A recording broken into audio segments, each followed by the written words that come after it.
Now, we've all had life experiences that are filled with either excitement or drama. But when it comes to the life of Dr. Dana Carson, his college experiences were filled with all types of excitement and drama. After graduating from undergrad, Dr. Carson went back to Chicago, where he found himself in a dead-end future while working as a life insurance agent. Dr. Carson was desperate to get out, so he used the original technique that got him out the first time: school.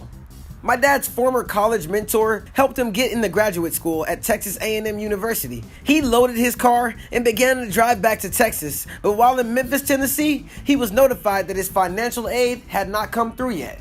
My dad knew he wasn't going back to Chicago, so he spent the semester in Memphis, Tennessee. In Memphis, the cane master arose from the dead, teaching the Kappas at Memphis State to step in the Greek show, and once again, he had made a name for himself. Dr. Carson eventually left for the spring semester at A&M, and his stay there was full of drama. The drama includes him joining the New Birth Gospel Choir and traveling to Kentucky as a featured vocalist in a national competition. And while in Kentucky, he lost his voice. Dr. Carson prayed and made a vow to the Lord, saying that if you would give me my voice back so that I could sing, I would do your will for my life. This is the same vow that Dr. Carson made when he was in high school in the hospital right before his senior year to play basketball, and once again his senior year of college. This national competition was so important to him because while growing up, all of Dr. Carson's friends could sing, but he couldn't hold one note.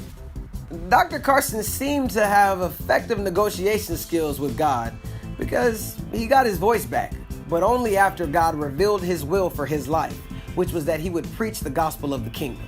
But after the performance, Dr. Carson was so frightened by the call that he quit the choir and stayed away from the church and went into a relationship with a young lady that almost ended in him taking his own life through playing Russian roulette after getting drunk.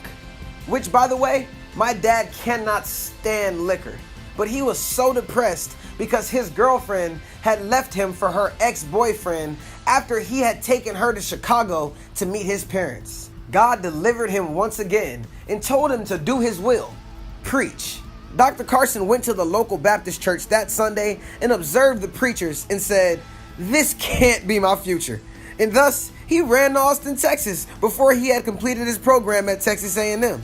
He didn't know, but he had one class left before he could graduate. But he got through it at a distance by the help and hand of God. His life should really be a big screen production. And I don't want to stop, but if you'd like to know more about his life story, be sure to get a copy of the series, How to Overcome. Well, that's all the time we have for today. But make sure you join us back here tomorrow as we go even deeper behind the man.